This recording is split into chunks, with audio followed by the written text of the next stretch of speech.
তোলো। কি রে, দুইজন বাদে আর কেউ হাত তুললি না কেন? এই এ আশানুর, জি হুজুর। তোর পড়া হয়নি কেন? কালকে আমার একটা শুটিং ছিল, এখানে পড়ে আসতে পারিনি। সিনেমা বা টিকটকের অভিনয় করিস নাকি? জি হুজুর, আমার একটা টিকটক চ্যানেল আছে, ওখানে অভিনয় করি। কন্টেন্ট বানানোর জন্য অভিনয় করা লাগে, এসব পড়াশোনার সময় পাই না। বুঝতে পারছি, আসলে এসব গুরুত্বপূর্ণ বিষয়। কাজের মধ্যে পড়াশোনা একটা বিলাসিতা। এই বেলালি, তোর কি অবস্থা? হুজুর কালকে আমার একটা প্রোগ্রাম ছিল।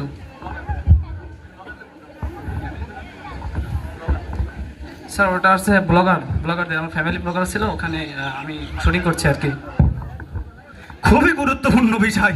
স্যার ওই জন্য সময় বের করতে পারিনি আর কি। এ সেলিম, তোর কি অবস্থা?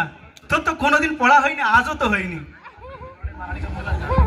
স্যার আপনি আসলে এ ধরনের মানহানিকর মন্তব্য করতে পারেন না, যাতে আমাদের মতো স্টুডেন্ট স্কুলে আসতে আগ্রহ হারিয়ে ফেলে।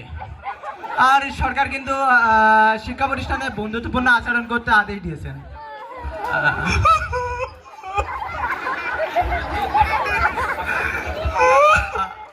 আমি আসলে গতকাল রাতে একটি ক্রীড়া প্রতিযোগিতায় অংশগ্রহণ করছিলাম, এই কারণে এসব পড়ার সময় হয়নি আমার আর। কিসের ক্রীড়া প্রতিযোগিতা? স্যার আন্ত থানা ফ্রি ফায়ার চ্যাম্পিয়ন।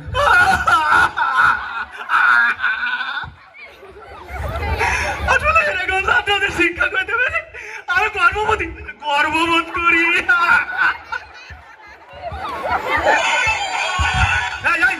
মোবাইল বাজলে কার?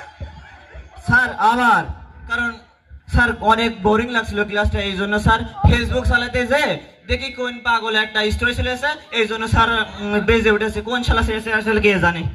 এই লাঠি নিয়ে আয় যা, এই লাঠি নিয়ে আয়। স্যার শিক্ষামন্ত্রী কিন্তু বলেছেন যে স্কুলে এবং ছাত্রদেরকে কিন্তু লাঠি চার্জ করা যাবে না।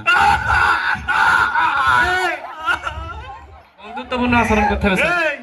এই পড়া মুখস্থ করতে 5 মিনিট সময় লাগে। এই ঘরে ঘর, এই স্যার মুখস্থ করেন, ঘরে ঘর। মাফ করছি। মুখস্থ করেন।